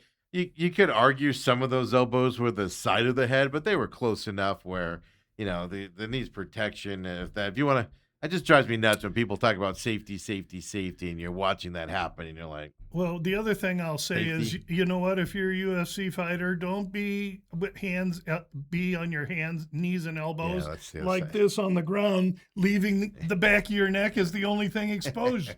That's a passive position. Yeah, that is a good point. Then you got the main card here, Topuria and Gaethje, of course. Man, I'm never going to talk bad about Safford, Arizona anymore here. I'll just put it this way: Gaethje's last 2 fights have been impressive. The way he's fought these fights, even though he was coming in with the belt, people obviously were not respecting him. I know you were, Lou, but everybody was going the Topuria type of way. And the way he beat up Topuria was just a masterclass in my eyes. Just went after him, kept going after him, to where Topuria had 0 answers. And Topuria hadn't fought for how long before this fight? Like, it'd been a long time that he had last fought. So I find it interesting the lack of respect Gaethje got going into this fight. Let's put it that way. By the whole of the community. They were just throwing palm leaves in Topuria's path and announcing him as the unbeatable king because they know so much about mixed martial arts. He even said first round knockout. Like, he was even confident about it. He has his celebrations for the wins of the fight the night before the fight.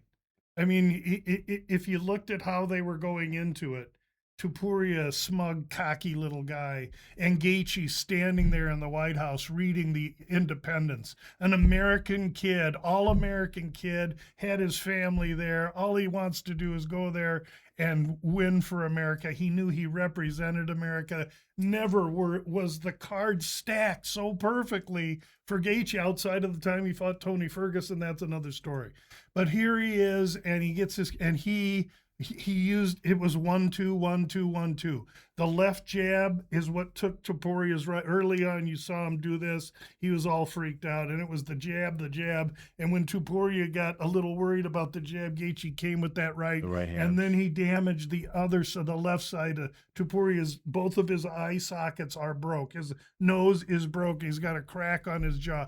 Gaethje beat the brakes off this smug little Spaniard, and I couldn't be happier because I didn't like the kid. I don't like that kind of approach, and I'm really, I had Holly Holm when she took Rousey, and I had this one. But I also have to say that I've taken long underdogs before, and then I cry to myself for 3 weeks. Why would I take such a terrible? So I've lost on some. I don't want to get too carried away here because there really is no gloating allowed.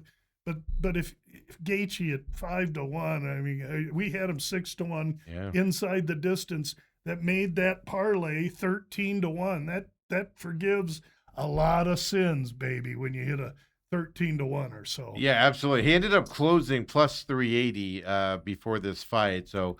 On the straight, but on the straight, but not the distance. He's got a little more, maybe 500, which is what you had said from that side. But it's just anytime you get, like you said, the cockiness, a champion there, and just the dismantling of Topuria in this fight. Gaethje took hits, man, and I like this comment afterwards. He goes, "You should study this face," because he looked like he wasn't even touched. He was hit hard in this fight.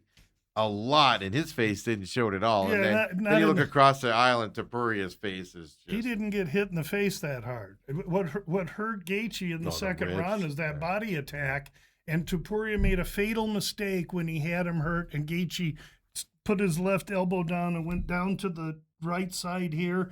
Topuria tackled him and got on top, and that allowed Gaethje to recover through the round and come back for 3.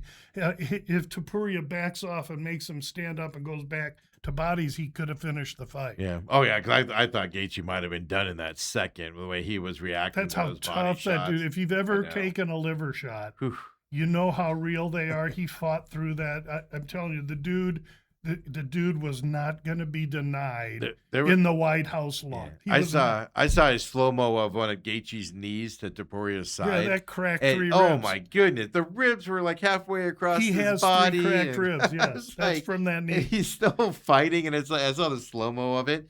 The question I have on this fight, obviously, Gaethje, he's just impressed me with who did he fought the British guy, last fight. Paddy, yep. and beat him. And just kind of the same thing where just, the other guy, like literally it's the old adage Just of marked him up. you should see the other guy, right? It's just unbelievable. And Gaethje is just unassuming in the way his power. You see visceral reactions from his opponents when he connects on them, and he connects on them a lot to where they react. Almost to the fact where they're surprised at the power that's just connected with their face. Well, and you things. saw That's an his amazing size thing. difference against Topuria.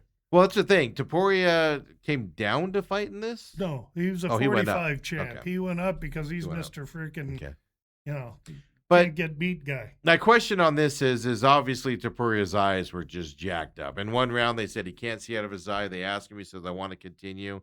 They bring the medical out. The doctor does his things and goes, nope, nope, nope. And the doctor got talked into allowing that fight to continue. No, he didn't. The rules state that the referee has the call and the final call. There is no other call. The ref decides. The doc can go in. So they don't listen to the doctor at all? Okay. The final call is with the ref. Okay.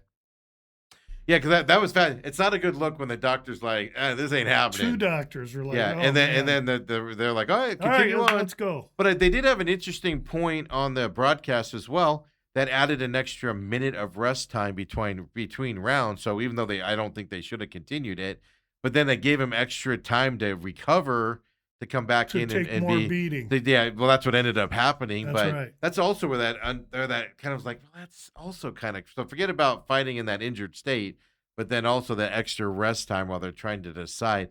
To me, it's either you're ready to fight or you're not. There shouldn't be a minute-long discussion about it on the other side. But there's no controversy after the fight so on that. I wasn't nervous. Yeah, exactly right. Fantastic fight, 7 cards, all knockouts. It's just unbelievably built card there in that. And we don't see cards built like that in the UFC too often. Like I said, it's probably the best one I've ever seen and stuff like that. And so usually you have a fight or two where you're like, all right, I'm going, like you said, make a sandwich, whatever. 7 fights different than 12 fights. Well, that's the other side of it. Yeah, the lesser of a card. We got there. 12 this week. We had 7 last week. Yep, which this week we come back to Las Vegas, the Meta Apex. Coming up Saturday, go back to Saturday fights again. And it was weird having that on a Sunday night. I'll admit. I was like, wow, this is weird. But Saturday night here, 5 p.m. is the main card here in this Meta Apex fights. Preliminaries, a lot of guys. I've recognized a couple of these fighters in the preliminaries. I just don't remember if they're good or something I should choose into here. Aswell Jr. is a guy we've seen before, a big favorite coming into this. But I'll leave it up to you here, Lou, on the prelims. Which one of these should we tune in and pay attention to, if any? Yeah, I mean, the first 2 are Collins and Tanzilovi. That's debuters, so I'll watch and learn. Shabazzian and Chukeli, the Russian vice grip's a huge favorite. Shabazzian is the brother to the other Shabazzian that we saw Brendan Allen, part of our parlay in Dagan, win with a few weeks ago, so I'll watch those fights. So he's a brother. He's a brother. Obviously, not dare I say, not as good of a fighter. Well, it took him longer to get into the UFC. That's what I want. Okay. So, but he's here, and we'll see what he does against his vice grip wrestler from Russia. Carol Rosa, Luana Santos, 2 Brazilian girls coming up to Vegas. Luana Santos, gal that likes to submit opponents, and Carol Rosa, a girl that has been subbed before. But the experience advantage goes to Rosa. That's a sandwich fight. Then you mentioned Aswell, Texas kid coming in off a loss against Bolanos. Now, what I like about this fight is Aswell's 8 years the younger man. As well, he's been fighting at 145. Bolanos has had a hard time making 35, so he's moving from 35 to 45, while Aswell is used to fighting guys that weigh 160, because a 145-pound guy comes to the fight the next day 160, 162. So Aswell's used to that power, strength, and adversity, and it could be a lot for Bolanos. Yeah, Bolanos might have fleet-footedness as an advantage. We'll see. But I kind of like Aswell here, but I don't like the price. Yeah. So that makes me either figure I use him in a parlay or maybe inside the distance. We'll have to see. some unknowns in that fight because of the move up for Bolanos. The really quick, he's minus 425 as well is. Over under on this fight, 2.5, minus 166 to the over. And you mentioned a possible inside featherweight bout here. Finish could happen? No. Possibly? No, not at No, all? not Okay. especially after hearing the number. Okay. It makes me even more tepid on the Okay. fight. Next fight, Raposo and Nascimento. Raposo is smaller, faster, quicker, coming in with momentum, but Nascimento's size is one thing. He does have to travel in from Brazil. This is a fight that I want Raposo. I like him as a dog. I may take him on the points. We'll have to see weigh-ins and what happens when I release the About Business podcast. But this looks like it could be a points matchup. What's the total? 2.5 over what? The total rounds over 2.5, minus 195 to the over. That's right. So he's going to go to decision. If I can get Raposo in 3.5 at a plus price, I may look at it. Yeah, right now he's plus 3.5, minus 120. Mm-hmm. The minus 3.5 is minus 110. So you think? No, that's to the other guy though. I'm sorry. Yeah, to the other guy. I'm but, not interested in the other guy. Yeah. So the minus one. Oh, you're right. I'm sorry. So minus 120. You could see. You think that number could possibly go positive? Isn't that a big movement? No. I don't think you can. They don't want you to take that. That's why we're going to probably take it. Gotcha. Next fight, Mosqueda and Mullins. Mullins is an English fighter that likes it on the ground. Mosqueda is a striker from Brazil. No clue what's going to happen here. Mosqueda's huge favorite. 600 right now. Yeah, maybe Mosqueda decision. I don't know. That again. If there's really two fights down here, I'm interested in. Really quick, over unders 1.5 for this ladies fight, minus 154 to the over. But it's only 1.5. Caught my eye. Yeah, because they believe Mosqueda is going to finish her. Yeah. She's minus 670. Minus 600 on DraftKings. There you go. Yeah, so you see your number. That's what they're thinking. All right. And then you got Andre Lima and Kevin Borjas. That's Another the main favorite. card now. It is. Now we're jumping up to the main card. That's fine. Let's do it. Yeah, and these guys are. This fight is. I have to see what is this a bantamweight fight? They have it listed as on the U.S. Flyweight bout is what they have on the. So UFC it's 125. fight. Okay, that's what I needed. So Boras been fighting at 25. Lima's dropping to 25. So Lima's a finisher and a bad hombre. And for him to move down, if he makes weight, good. I'll be watching that on the scale. If he makes weight, well, he's going to carve Boras up, and that's why the price is what it is. That said, if Lima comes looking a little drawn and gaunt, maybe Boras points, but I've been stung on him before. He's a little bit inactive and hesitant to throw Lima position, but the price makes it tough to play. The over-under on this is 2.5 to the over, minus 130. So, they're at least saying could be a decision fight here as well. The points on this one, because I don't always understand the point side of it, for Borjas, plus 7.5 points here, minus 105. Right. So what does that mean? Help me out with that, because I don't understand that. I usually see 3.5. That means if it goes to scorecards, you're getting 7.5 points with Boras. Okay. And what that basically means is if you're betting Lima and you don't want to pay minus 650, what's his price? Minus 130. You sure make his price easy. And I would think he finishes Boras. If Lima steps on the scale in the first 15 minutes tomorrow morning, looks good, and at 125, then he could be an inside the distance guy. Okay. Yeah. Points. Give the 7 points. Take the points. And it's not going to go to a decision. Yeah, and you win it with the finish, right? Correct. Yes, sir. So on that, one of these days I'm gonna fully understand. Every time I think I understand it, they throw a wrinkle like that in my face. Yeah, I've been playing them for a long time, and there's bear with me at home. I'm a novice with this stuff for you new people out there. Again, if you see a 1.5, then you want to give the points or consider that. But when you're seeing a 2.5 or something to the over, then you want to look and see what the points are if you get them. Because if they're telling you that it's a 2.5 over minus 300, if they're telling you they think it's going to decision, and you can find an underdog plus the 3.5 or 5.5 at a plus price, and you think they're going to show up, it's a good consideration. Yeah, absolutely. So next up we got Oliveira, and then Andre. Is this touchy-feely that we got here? Yeah, this is Vinicius Oliveira and Andre Touchy-Feely, one of the great names in UFC. And Touchy-Feely been in the organization 12, 15 years. Very experienced, fighting out of Sacramento. It's now at Syndicate MMA. He can wrestle. He's got size. In his last fight against the MMA lab guy, Delgado, Delgado was taxed to have to win that fight. Feely fought maybe the best fight I've ever seen him fight. If he brings that fight to this fight, he's a lot to handle. And in Oliveira, we've got a guy that the coach, John, at MMA Lab has prepared 2 of his fighters to fight against Vinicius. One, Kyler Phillips, the second one, Mario Bautista, within the last year. So he knows Vinicius well. We've talked about this fight. And just suffice it to say, Vinicius is moving from 35 to 45. And at 135, it isn't that he's that skilled, but he's lightning fast. It isn't that he's very precise with his punches, but he's wild and crazy.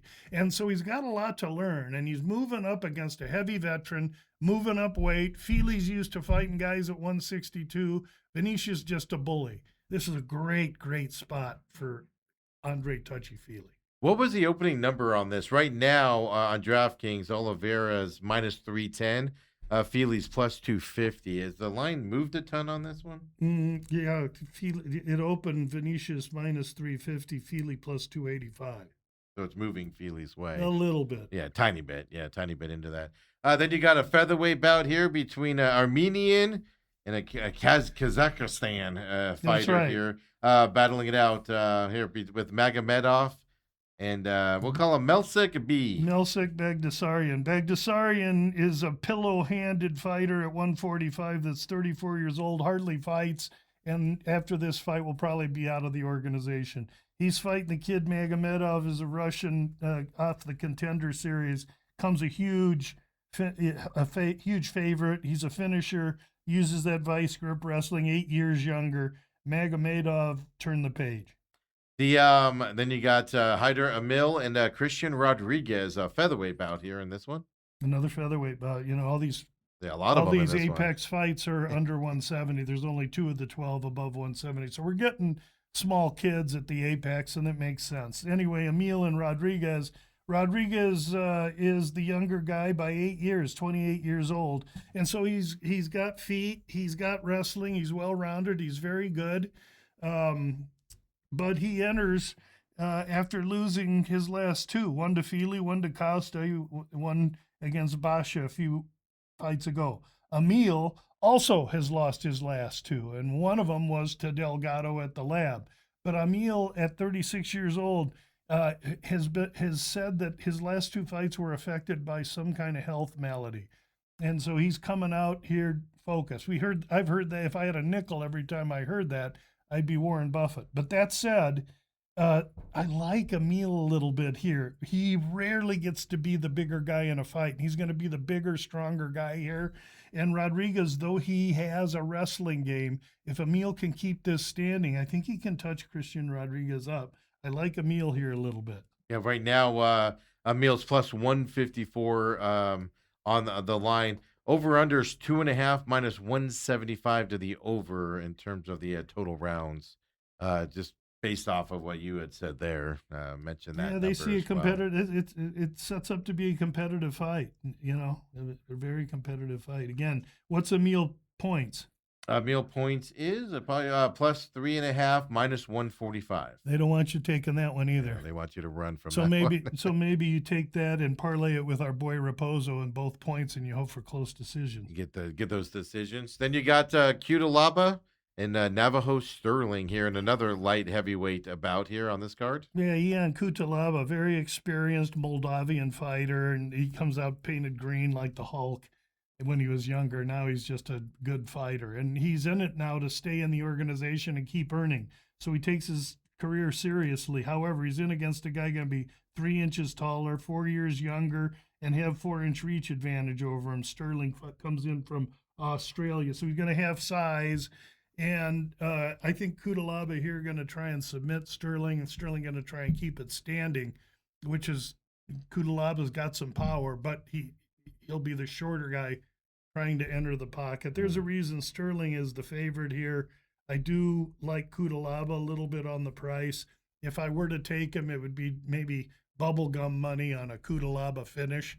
But he should be the underdog, and I see why Sterling's favorite. Yeah, plus 245. Over under on this one's 1.5, minus 210 to the over here for this fight. Yeah, they think Sterling can finish Kudalaba sometime after the middle of the second round. And then, of course, you've got the main card here as well. Fight. You've got Kopp against Hiraguchi. There you go, Horiguchi. Very good. So Horiguchi and Kopp, this is a rematch from a fight from some years ago when Kopp came into the organization. He was very green and young, highly athletic, but not very skilled and doesn't know how to fight. Horiguchi read him the riot act and won a decision. Spin it now a few years later, and rather than Horiguchi being at his prime age-wise, now he's 35 when he was 26 in the first fight. Kopp, who was then 23, now 32, in his prime. Kopp's faster, stronger, got more power. Horiguchi is well-rounded. He's got a longer career. He has been in with the same kind of fighter, so he's not afraid. But the rematch, and Kopp, in my opinion, is the top 125er in the organization. He just shows up sometimes with dubious IQ, and he doesn't always come focused. Well, if he doesn't come focused for this rematch, there's no fight he's ever going to come focused for. And my handicap is if he comes focused, it's going to be a close fight for 2 rounds. And then in the third round, the athleticism, the movement, and Kopp's striking is just going to wear down Horiguchi, who's going to have a hard time finding and navigating his way in close to try and grab hold of him or fight him from the inside, which is what he's going to have to do. And so I like Kopp a good deal in this fight. I released him earlier in the week at minus 140. I think on your blog 50. You had him at, I have it right here. Yeah, what I have? Minus 155 is what you released him at. What's he now? Right now he's at minus 155 on DraftKings. So still playable for you out there at that number. Yeah, I like Kopp a good deal in this fight, especially at that price. Interesting enough, like in your blog, you had 4.5 rounds over minus 135. It's over 4.5 at minus 125 right now. But the under 4.5 is 105 is at minus 105. So they don't know. No, it's going on. They see it's typical 125 fight. Just bet the over and you're going to win money. Right off the bat. They go those fights even in the small cage. That's still like 2 flies in a mason jar. So. Yeah, a lot, like you said, I noticed that in your blog this week. That's why you should read the blog, folks, along with listening to the Sneak Teep and, of course, Bout Business podcast here. Like I said, has it always been? I don't think I've noticed it before. I know there's generally smaller fighters in an Apex fight with a smaller cage, but there's some bigger guys usually into this. Is the Apex normally just smaller guys? It's a good question, and I've addressed it recently in my articles. No, they used to try and keep it exciting by getting big guys there, but you get 2 polar bears in a phone booth, all they do is slow dance, and so they found it to be counterproductive. So they try. It looks like over the course of the last 6 weeks, anyway, we've had 2 Apex cards. Both of them have been loaded with smaller fighters. We'll see if the trend continues. Yeah, it's interesting. I read that in your thing, and I went, I remember a big guy, because I remember a couple big fights where, like you said, they're just leaning against each other at one point, and they weren't moving and stuff to that effect. So interesting how even the UFC is trying to finagle this for, we'll say, entertainment purposes. They're so profitable at that facility that they'd be stupid not to keep 10 fights a year there. So that's what they're going to do. And they allowed fans in there, a limited amount of fans in there now. More now than before. Yeah. So they did expand it, and so there are more. Well, that means they're getting ticket revenue now on top of the other stuff. Yeah, they sell cocktails in there. And I think a ticket's probably $1,200. I don't know. I've been invited a couple times, but I'm too busy working and on the computer watching fights. I can't be somewhere with popcorn and a soda pop watching fights. Trying to make your notes while you're doing it. I wouldn't know what to do. No, I do a lot of live gambling too. Yeah. So you're trying to figure that out while you're there. I guess you could hear the corners, talking and be like, okay, I heard that one. I'm going to do this. No, that's the one advantage of the Apex fights is even the fighters will tell you it feels more like practice. Yeah. You can feel you can hear their feet it. shuffling around on the canvas and everything. Yeah, and just watching it, you can hear all that. Oh, like yeah. a guy can just casually be like, block that shot. The other guy's hearing it too as he's connecting on a shot. You're hearing that one corner say, knock out, stop that left-hand hook there.